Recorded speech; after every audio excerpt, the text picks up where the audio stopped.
A dead I don't puppy. know. A dead puppy. A dead puppy. Hello, everybody. It's Scotty T, and this is your Yeah. Comedy Minute. And boy, today is a special day. I have a fantastic comedian, writer, actor, author. You may have seen him on the Carson Show back at, in Tonight Show with Leno, Letterman, HBO, Married with Children. It is an honor. I mean that sincerely. It is an Ah, honor to have Ritch Shydner here. thank you, I Scott. did all Thank that you, man. intro and then I screwed up their name. Hey, if you didn't score a name, it wouldn't feel right to me. I should have Rich changed it. Shydner, When I ladies and first gentlemen. started, I tried all these Rich different names. Shydner is Yeah, here. I Let me know. say I it know. seven more times so I feel better about myself. I know. I know. I know. So nice to I, have you here. that's good. Thank you. North Carolina? Are you in North Carolina? Asheville. Yeah, Asheville, North Carolina. Asheville. I got a great North Carolina story. I'm going to tell it off the air. I'll tell it to you separately. All right. Um, but you weren't born there in New Jersey. No, I was born in Baltimore, Maryland. No lie. Yeah. And then my dad was in the service and my mom and him met. They got married 6 weeks after they met. And I was born like 9 months to the day after they got married. And and they were in a hurry. And then we moved back to New Jersey and eventually settled in Pennsville, which was called Lower Penn's Neck when my dad moved the family there. And then it became Pennsville. And that's where I grew up. New Jersey. Yeah. Now Yeah. take me back. I know you've been doing it a long time. Yeah. Like for instance, I went to my first show when I was 12, Yeah. and I knew I was going to be in the music business. I just knew it. Really? What show? I mean, you went to your first music show at Yeah, 12? Fog Hat, Fog Hat, Frog. We used to call him Fog Hat fog and noise. Sweet. We called him fog noise. Oh man, I love Fog Hat. We Stop it! did Now too. We you're did trying to too. We piss still, me off. that's okay. We still love them too. Fog Hat and Sweet. Yeah, Anyway, we love first them, man. show. And And my sweet. question now, stop it. Yeah. This isn't about me. It's called Your Comedy Man. It's all about you. Um, when did you know? Like for me at Yeah. 12, I knew. When did you know that you're there in New Jersey Yeah. or back in Baltimore? Did you know back in Baltimore? No, I was no. I did not know back. I think I was like less than two. I think I was like a Okay, year all old right. when they moved out of there. Yeah. I don't know. So you're in New York or New Yeah, Jersey. no, I didn't know. I You didn't know. It didn't. took Okay. me, and I knew I was funny, but I thought everybody was funny. All the guys I hung Okay. out with were funny. We were all Yeah. funny. So I didn't think myself as any kind of special funny or that I loved it as much as I did. I came out of college. I hung out in my hometown, managing a bar, and then I went to law school. And then, Yeah. but I was always being funny. And I was in law school, and a guy named Howard Vine said, we came back from winter break, and it was January 1977. So I'm taking you to a place you're going to do comedy. I said, okay. I just said, sure, because I knew I wanted to do it. I knew it. I'd Okay. All right. circled them. I'd seen enough people doing it, and I thought about doing it, and I was funny, and I just knew I wanted to do it. So I put together something, and when I did it, bombed. I mean, one of those ones where, 5 minutes, one guy at one point in the 5 minutes went, like that. Like, he started to laugh. Nobody followed him. He changed his mind, and but that was enough because I knew instinctively that was the deal, that I had to go from making my friends laugh, in the moment, to making Right. people laugh on demand, strangers laugh. I had to make strangers laugh on Right. demand. And that's a transition. And I knew I'd made a guy laugh or start to laugh or thought I had an idea of something funny who did not know me Okay. before I walked on that stage. Now, again, I try to do the research. If I'm right, you quit law school Yeah. and you started doing stand up in Lewis Black in DC, 79, something like that. Oh, Is no, that Lewis Black. So there's a place called El Brookman's. I was doing stand up. And then I think it was the summer of 77. I came back to go to law school. And a friend of mine showed me this thing in the newspaper, and like a Washington Post, I had like in the classified saying, if you're funny or you want to do comedy, come down to this bar, El Brookman's in Southeast Washington, D.C., down in Anacostia. I know And it. I know it. Yeah, so I went down there and I met Lewis Black. He was doing stand-up comedy too. There were a whole bunch of us, Kevin Rooney and Bill Heyman and Ron Zimmerman and TP Mulrooney. There were just a bunch of people doing it. And then Lewis left to go to New York. And then in 79, Garvin's opened. It was the first comedy club. It actually was the first paying stand-up comedy club. Like, we brought in outside people, outside headliners and all, on the East Coast in 1979. It was the first one. like what out California had three of them from 76, 77, and 78. They all like ordered in succession.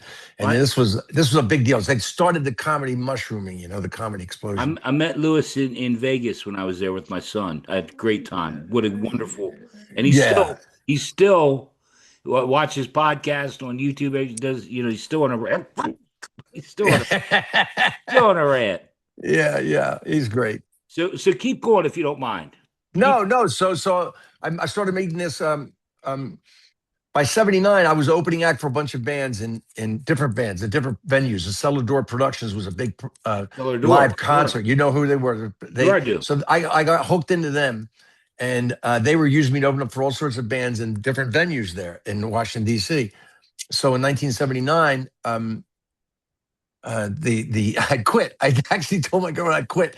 I got L. Brookman's had a little dispute there. They were angry that I thought about going to this new place, Garvin's, and we doing some MC work or whatever. And I went in there to watch Richard Belzer or David Say were the first acts in Wow. Garvin's. They were the first acts, and I was in there with my girlfriend, and Harry Montecrucer saw me there, and he's like, "What are you doing here? I thought you worked down at Brooklyn side." I don't do stand up anymore. He said, "Oh, why don't you come down and MC here for $50?" I go, "I'm doing stand up again."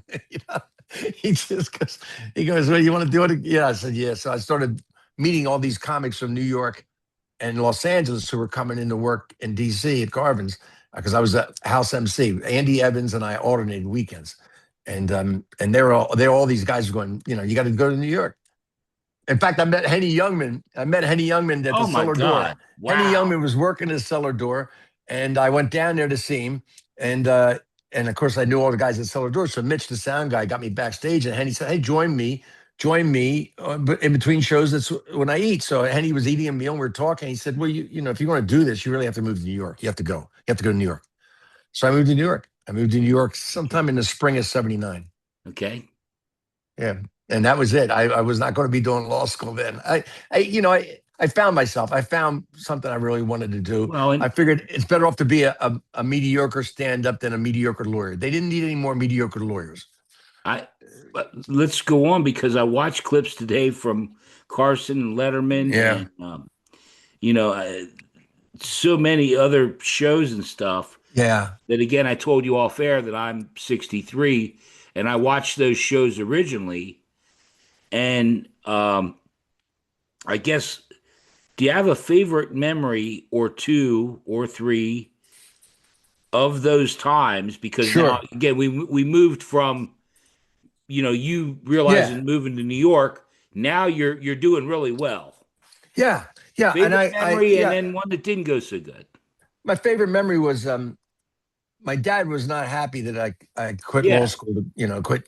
And so he didn't talk to me. When I quit in '79, he didn't talk to me. I mean, literally for barely talked to me. Barely had anything to say to me. He told people that you got Yeah, yeah. He would joined the tell people. Moonies. I found out this later. They go, "What happened to your son? I thought he was going to be a lawyer. Come back to town." He goes, "Yeah, he got kidnapped by the Moonies." That's That was a religious fanatic. That was I know the easier. Moonies. I It know was the Moonies. easier. It was easier for him to do that than to try to Right, comprehend right. showbiz, which he had no idea. I Okay. get it too, but so I did the Tonight Show one time. This is probably about my fourth or fifth time doing the Tonight Show. Now, my mom would call me up after I did the Tonight Show and talk to me about it or say something or whatever. Was this with Leave Johnny him. Carson? Was this Johnny Carson. It was okay, Johnny right. Carson. This is probably about, I don't know, 87, somewhere in there. Yeah. And I was doing it with, now, Don Rickles was my dad's Oh yeah. favorite comic, Yeah. one of his favorite comics. He loved Newhart, he loved Rickles, and all those Yeah. guys.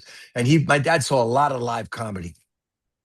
So I did the Tonight Show and they said, look, with Rickles and Johnny, you never can tell. Maybe you'll get to do the couch, go to Yeah, panel, yeah. or maybe not. So just look over to Johnny. If you get the circle sign, which means you did great, but go back behind the curtain, you're done. Right? If he waves you over, go over. So I look over, they're out of time, really. And Johnny gives me the thing. So instead of just turning and going back to the curtain, I always felt like I was a gunfighter. And Rickles had come out, he comes out to the music for the bullfighter, but I always thought it was more like a gunfighter coming into town, the fastest gun in the town now. And Right. so I pulled my jacket back and I put my hand like I had my hand on a gun, and I back to the curtain, like looking at the audience, very wary. And Johnny starts laughing. and Rickles is laughing, and Ed McMahon, you can hear on the tape. I got the tape. Ed McMahon goes, "What's he doing?" And Johnny goes, "He's doing a gunfighter. It's great." Right. And so I go backstage, and this is the first time it happened. And I don't even think I went over another time. Jim McCauley came in and said, "Hey, Johnny invited you up to his office afterwards. They always Yeah. had a get together up there." So I went up there. It's Rickles, it's Bob Newhart's there. They're telling stories. I'm just sitting there listening. So I picked up some stories to tell my dad maybe one day. Well, my dad calls me the next day. He calls me No. and he said, "You made Johnny laugh. You're good at this." And it was like a monkey off my back. I mean, I was not Wow. going to stop doing it, but there's an old saying where I come from: "You're not a man till your dad says you're a man." And there's a That's little bit of truth to that, right? what a great story. Yeah, What a yeah, great keep yeah. So going. that was my favorite time. My worst time, probably, and it ended up. This is weird. This If is you weird. didn't It figure ended it up. out, by the way, if you, Rich, I'm an idiot. I laugh at the What? wrong stuff. What? That's okay. What do you mean? No, keep going, because I am. Oh, In other words, I love that was a heartwarming. What a great yeah, art. yeah, yeah, yeah. That's And all right. Yeah, now I want yeah, the, yeah. You want the bombing? So this is related in a way. I second Tonight Show I did back in the fall '84. I was drinking and drugging too much and hanging out with Sam drinking Kennison and the night drugging. before. Yeah, Sam and I were drinking and doing cocaine. And I didn't get too bad, but Sam talked me into like I needed to change back. Anyway, the short of it was I Sam got banned. who? Sam Sam who? Kennison. I Sam thought, okay, Kennison. all right. Yeah. He was a screaming preacher. I Yeah, hung I out know with him. Sam Kinison. I know Yeah. Sam well. Okay. So the short of it was I was not going to do the Tonight Show again. Was not going to do it again. And then I get sober in '85. Year after that, Jim McCauley, the town coordinator, sees me and says, "You're a whole different guy. It's my fault for letting you do that material. You switched the last minute on Johnny. I'm going to try to get you another shot back on the show. But you need to go do a Merv Griffin. It's like a baseball player, the rehab assignment in the minor leagues. Go do a Merv, and then I'll get you a Johnny date." So I go to do this Merv Griffin, and this is really simple. It's daytime TV. Merv was like the Ellen of I that time. remember. I know Merv Griffin. So before the show, Les Sinclair, this really lovely Australian guy, he was the talent coordinator. Merv, he comes up to me and says, "Look, Rich, the entire audience tonight are Jewish people from a retirement home." And I'm like, "Why is he telling me this? It doesn't matter. I'm doing very safe material. This is, there's nothing in my act that even, I can't even understand what Right. but he's telling me." Well, we go behind the stage and waiting for my turn. And Diane Cannon, an actress, is out there. I remember. And she's got this movie she's promoting. I think it was called Jenny's War. And she says, "It's my most serious work." And Murr goes, "Let's see a clip." And then on all the monitors, they show a clip. It's her in a concentration camp being beat up by Nazis. They finish that clip, and Murr goes, "Oh, that's very powerful work. Let's bring out our next entertainer." I'm blonde haired, blue eyed. I might as well have goose stepped out onto the audience. "Here comes the jokes." It was. I started. Now, first joke I did, nothing, not a reaction. No, I mean, it was just stone. And I Yeah. remember Jerry Seinfeld had said once, if you bomb a joke, if you slip a joke, it doesn't work. Just look at the lead camera and smile and nod. Give them a chance to put the laughter in later. I did this for every joke for 5 minutes. Every joke, I got nothing, nothing. These people are in shock. Their tattoos on their arms are glowing. They're completely in shock. They can't laugh. And in my head, I'm thinking maybe I should do this. I should do crowd work. I break out of this material or leave early or whatever. But I just did my whole five, man, just like that. Every joke, just it was a bomb. I come off. Les Sinclair's, "I'm sorry, man. I didn't know what to do. I tried to switch the order with you and Diane Cannon. I was worried that this might happen, but she wouldn't switch. And I'm sorry, man." So I walk out thinking, I've blown it. This was my shot getting back on the Tonight Show. I've blown it, man. Completely blown it.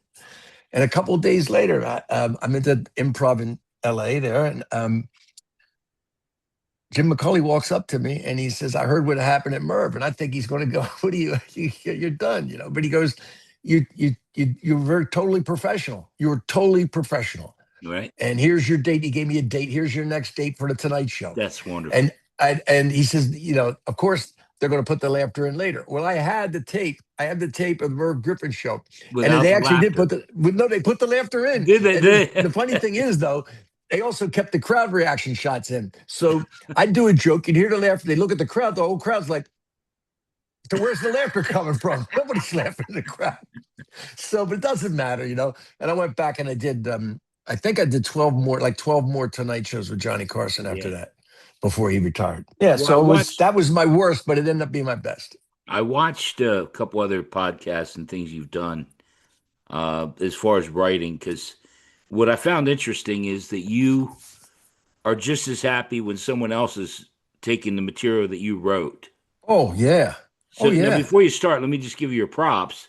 I think '92 you started writing Roseanne, Jeff Foxworthy. One of my favorite shows, people probably don't remember, Mind of a Married Man on HBO. Yeah, yeah, That was Mike a Binder. that was one of the greatest shows of all time. It it really was. It really was. Mike had a great concept. I felt like we were executing well. Um, I think there were some I problems always with each wondered what film. happened to that show because Well, it we was did 2 seasons. Mike really wanted to do movies, so okay. he wanted to get back into doing features, which he did. He did a lot of features. He wanted to get back into features, and he looked at that as getting back into the movies. So I think really for Mike, 2 years was okay with him. Like he didn't want to do it forever, and there was a lot of great acting talent on that, and yeah, it was really, it was a great experience for I me. guess Absolutely great I guess experience. the question is there, do you enjoy writing more? Because I'm going to get to your book and or two Yeah, books. You I have two do. different books. Do you enjoy writing as much as stand up or No, I yeah, I know love. Everybody hates writing, but I love it when I finish and I come up with something that I had no idea was going to come out. Look, we do the writing on stand up. The difference is, like, I'm writing a script now about show business in the Civil War. The first stand up comics started in the Civil War, believe it or not, and the first America's biggest and first sex symbol started in the Civil War, and so it's a great examination of the way the war always breaks down the social structure of that time, always breaks down the morals and rearranges things, and out of that war, women's rights or civil rights or black civil rights or whatever, these things break and come out of the war, and a civil war was a great example of that. So I'm writing a script. I love doing it. I just love it. I'm working with Felicia Michaels on this, and it's something I just love doing. I love writing. And right now, I don't need the need. I, yeah about I going out don't and need doing the, stand up. Yeah, going yeah, out on tour. Yeah, I I don't got need it. the Yeah. approval of strangers as much. I do love the mechanics of it, and I do love to hear the laughter. The laughter will never not be pleasing to me. Oh, sure. But I'm just that. Let's go on to the because I'm Yeah, trying to sure. I'm move sorry. on. Okay. Co-authored the book with Mark Schiff called "I Killed," Yes. and then your book, what's it called here? Kicking Kicking through the the ashes. ashes. Yeah. Yeah. I did that 2016. I just wanted to cover the 1980s, my entry into stand up, that explosive period when it went from no comedy clubs virtually in the country, like three in Southern California, to like hundreds before the fall came in the 90s, when there was a retraction for a period. Um, yeah, I just wanted to cover that period of stand up history and my part in it. It's I watch so much. You have a YouTube channel. You have two YouTube channels. One Yeah. about your stand up, and then that one, and Yeah. you continue on Facebook to post the history Yeah. of stand up comedy. Yeah. And I mean, I absolutely love it. Now, again, I'm a Oh, comedy good. guy, but Yeah. you Yeah. have I love that. stories and stories and stories and Sure. stories. Sure. Sure. Sure. I I'm love always like coming up with the more. YouTube Always. channel. The YouTube channel, Mhm. man, that thing. Whoever your social media guy, we got to beat him. That thing should be gold. That thing should have I millions of know. subscribers. I don't know. I don't really work it hard. I probably need help. I know I do, I but would love to help out because that well thing. then, I will help you and if I can. I will we'll be glad talk. to. We'll talk. I'd love to. Yeah, I'd love that. Thank because you. that again, I mean, because like your Facebook posts, you're Yeah. doing every day history of stand up, pretty much. I guess you do TikTok as well. Yeah. Put it on Where you're TikTok, putting it on Instagram. because it's just great stories. Like the other Yeah. day, you were doing about Carlin, the way he hunches over, and Jerry Yeah. Seinfeld. I mean, Yeah. I Yeah. just love it. Yeah, I love watching the stand up. I love the art form. That particular video was about the posture, when a Yeah, comic's the posture posture. They really stand up or they matches lean over. their Yeah. persona. Like Carlin was always kind of crouched down in attack mode, which kind of fit his Yeah. aggressive stand-up, the social critic. And Stephen Wright was more like kind of slouched and kind of wandering around the stage aimlessly, which fit his spacey one-liners. I love that.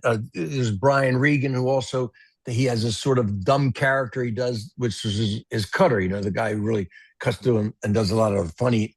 It's him, but he takes on this other persona. So when he does that, it's almost like a Neanderthal kind of wide stand, clunky kind of Yeah. physicality that he takes on. I love watching that stuff. I love it.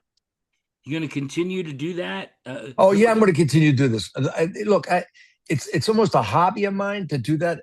I haven't monetized it anyway. So we'll talk. I would like more people to see it, because if they enjoy it, the people. I'm sure you have a treasure trove of. I have of stuff. 230 of those videos that I put on Facebook and all. So I've been doing it since Glad to last help out year, because April. yeah, I'd love to. I'd because love to. people need to see, because today again I watched some stuff earlier talking about younger comedians and crowd work and Yeah, versus real true, like you mentioned, Henny Youngman. yeah, Those I met Rodney. yeah. Oh well, I know Rodney was something else. true Rodney stand was up something else. comedians. Yeah, yeah. So people don't know that there's a it's there's a tree of stand-up comedy, obviously, like any other art form, and the circumstance changes, the culture changes, so naturally the stand-up comedy changes, the the the material changes, the comedy changes. The comics are basically the same, though. The personality of a comic, I think, is I think it was George Burns said the comic soul is eternal. I think that the basic personality of the comics have not changed in 160 years, but the stand-up comedy itself, of course, has changed. And I think it was Mark Twain who talked about the comedy changes, the language, the topics, all those things, cultural things change, and of course, then the comics change too. And so there's about a 20-year period for him back then. I think it's about 10 years now. I think there's about every 10 years there's a generation of comedy. That culture is moving that fast now. But that's just my personal opinion. I don't have any kind of data to Well, back it up. I watched a thing, and again, I will cut this out if I need to. Yeah. But you mentioned your first wife, Carol Leifer, would Hmm. always wear a jacket That's right. So because, women, and this I is the heard that. 80s. Yeah, in Tell the that 80s. story They if you don't covered mind. up. They covered up. So women today are dressed, I mean, Oh they yeah, dress as provocatively as they want. They dress any way they want, the sexier. You have this kind of outright pushing sexual, talking yep, about yep. sex, and it's almost like stripper stand-up. But back in the day, women, first of all, they didn't talk overtly about sex as the men did back 40, 50 years ago, and certainly not the way women talk about it today. Right. And they covered up. So they wore jackets. I mean, so many of the women back then wore sports jackets in a sense, right? Yep, Because there would be guys in the audience who would go, "Show us your tits." There would be guys who'd yep, yell that heckle yep, out yep. more than a couple of times. I remember once went around and smacked the guy in the back of the head because he yelled it a couple of times at Carol. And I can see us right now in Atlanta. I walked around and he goes, "What?" I said, "Say it again." Yeah, I'll smack you again. It was insanely different, right? Yeah, no, Insanely different. that's because I Yeah, watched that and I thought, man, you yeah, couldn't be more on point about that. yeah, yeah, yeah. And today, um, totally different, totally Sex different. sells. Yes, sex sells. And the funny thing is, there's because that's the old double standard in play back then. That men were allowed to be more overtly sexual than women, who were Yeah. supposed to be more coquettish about it. Oh, geez, really? But we all know it was bullshit. But I mean, that's the way it was. There was that sort of public perception, and it was a double standard, right? Guys were kind of allowed to dog it, and women were Yeah. not allowed to. It's a complete reversal. Women on stage today will talk about multiple guys and one, they'll go threesomes. They'll Oh talk yeah. about banging a lot of different guys. Men can't do that. Men can't do that anymore because women will yell, "You dog!" Yeah. They'll call them out on it, and I've I seen it. And so women are more open and what they're talking about discussing sexually a lot of times than men are. Oh yeah. It's interesting change. Almost complete reversal of the double standard in stand-up now. I've, as you're saying that, one of the girls, one of the women that's on I have her on my, she's at 6,000 views, and her Hmm. clip talks about sucking dick at whatever, and I'm like, oh my God. Yeah, You could have thrown yeah, me off the chair yeah, when she yeah. started talking about sucking dick and whatever, Yeah, whatever. And it, again, I'll it cut this out. I don't want to offend her. no, no. Look, it's reality. Look, if a woman's in a club, and I've seen so many clips, and I've watched them. I used to watch Nikki Glaser when she first started in L.A. I Yeah, met right. her when we were doing this documentary called I Am Comic. We met her, and she was a Yeah, middle yeah. act down in Tampa. And then she gave us, my wife and I, a number, and we went and saw her do stand up. You can see her doing that, right? Right. Very easily, Yeah. Oh, sure. easily, right? And guys will sit in the audience going, yeah, talk about blowjob. Don't listen to a woman talk about blowjobs all night long. Go ahead, keep talking. And yeah, and she's going to talk about anal. Oh, hell no. Oh my Right? The guys are practically rubbing it out in the audience, and God. the women in the audience are going, tell it, sister. It's empowering to them to be able to do that. Wow. So it's a very different Golly, dynamic, but Rich. it's natural.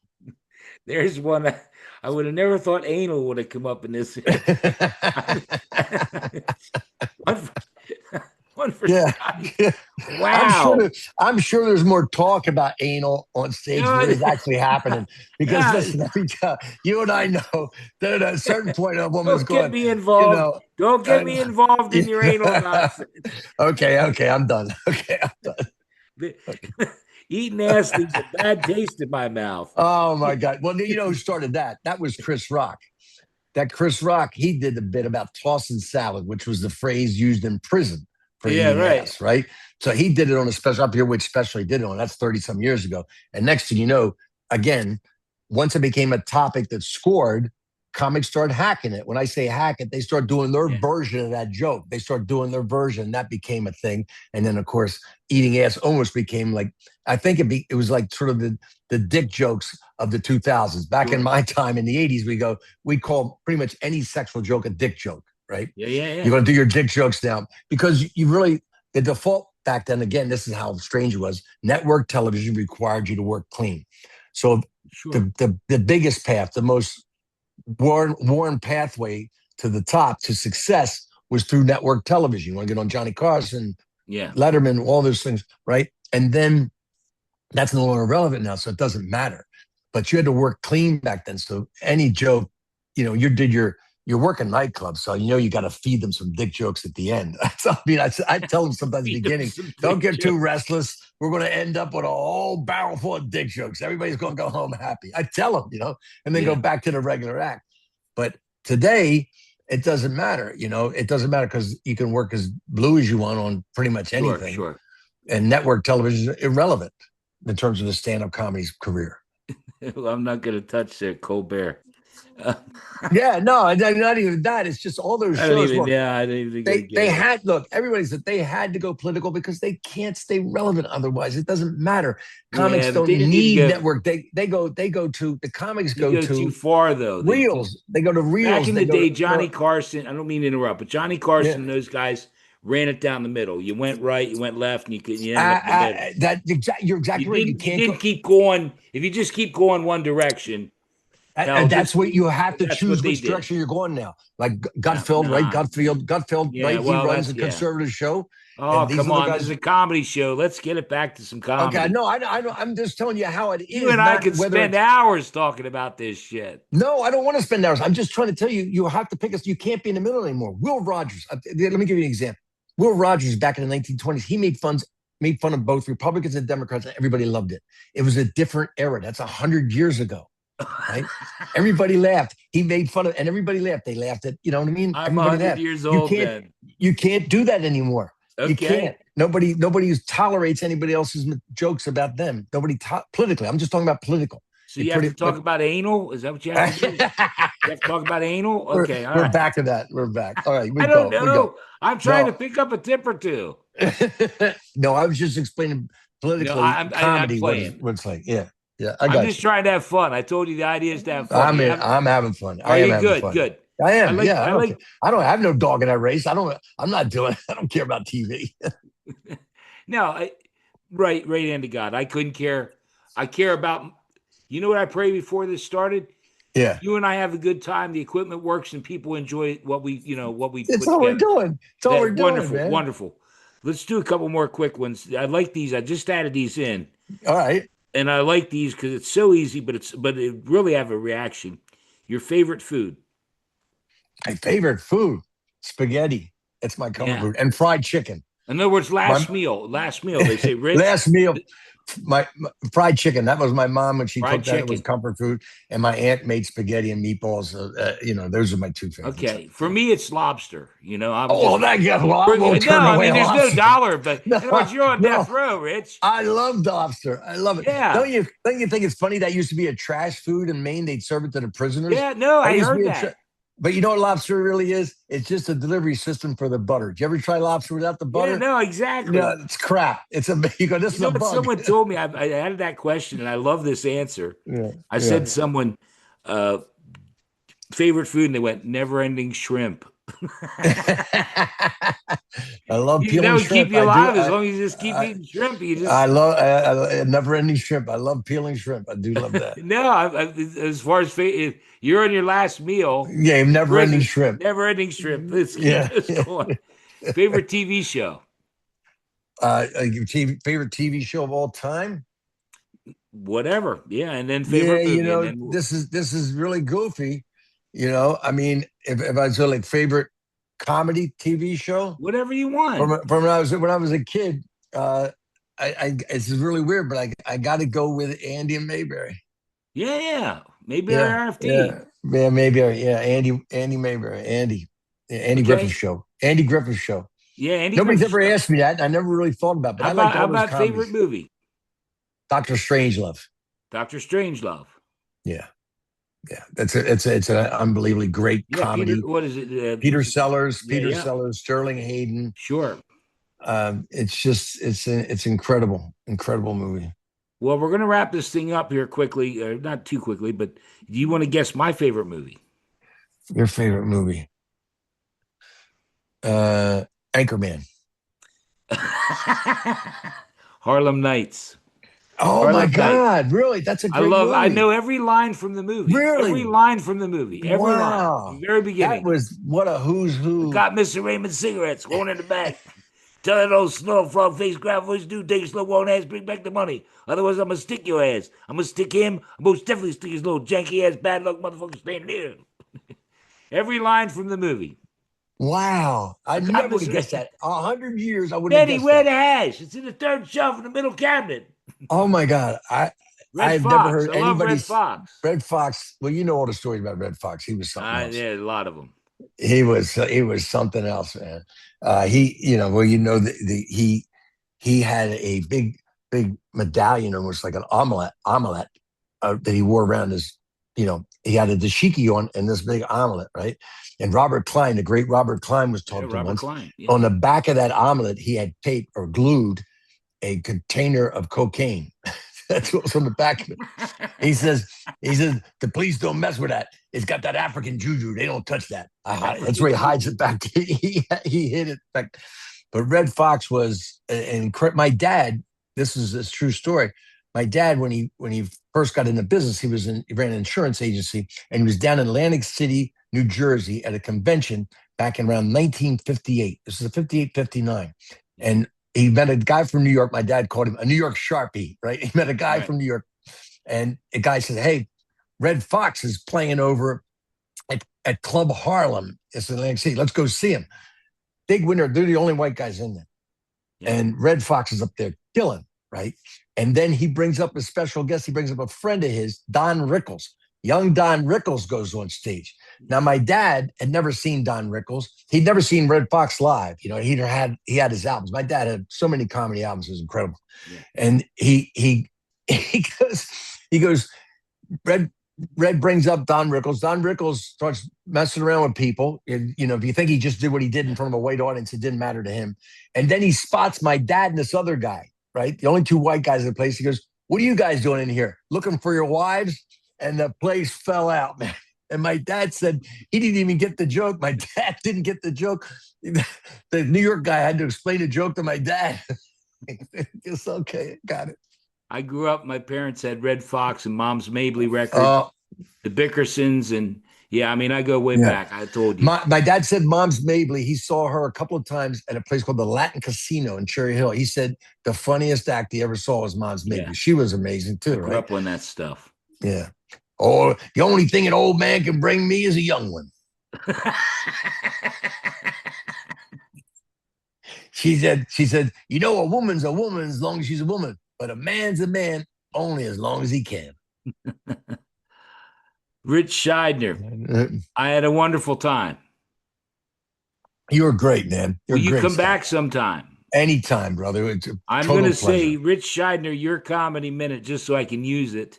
Yeah. But if you want to do something, go ahead. I don't know how much time we have left. We only got what, about 5 minutes left? I don't know What what it kind of says up story? there. Who do you want to hear a story about? Who do you want to hear a Whatever. story? I What don't know if company? we have enough time, but go ahead. Go ahead. Go ahead. Wait, a I'll quickie wait about for it. you. You say somebody, man. Come on, Go you got to ahead. give me somebody. Oh man, Uncle Dirty. Uncle Dirty, and you probably never heard of him, but his name was John Robert Alt. Valby. No, his name was Robert Altman, and he was a comic who was a contemporary of Richard Pryor and George Carlin from that era, and he was at the New York Improv when I got there, and so he was pretty wild, pretty funny. He's working in Jersey, working a Jersey gig, and in the news, a pit bull had attacked a kid, a small child, Right. and that was in the news. So Uncle Dirty goes on stage that night, and he's joking. He said, you can't get upset at the dog." To the dog, the kid just looked like a dancing pork chop. Well, unfortunately for Uncle Dirty, that kid's father was in the audience that night. And a riot broke out in the back of the room, and they had to hustle Dirty out the side door, get in the car, and drive home as fast as you can. You know what happened to that father? He'd been depressed since the dog bit his kid, and his friend said, "Let's go out to a comedy show, take your Right. mind off Yeah. it." Yeah. Oh, you're the best. Yeah, man. My I pleasure, love you. Scott. I'll tell you what, I had a Thank you, wonderful man. time. I had a The great time flew time. by. It did. It really did. We're going It to really have to do it did. again. I try and keep under a half hour because kids today, they don't pay attention. Hey, anytime, Scott. Anytime. Let me stop the recording. We can spend a second or two off the air.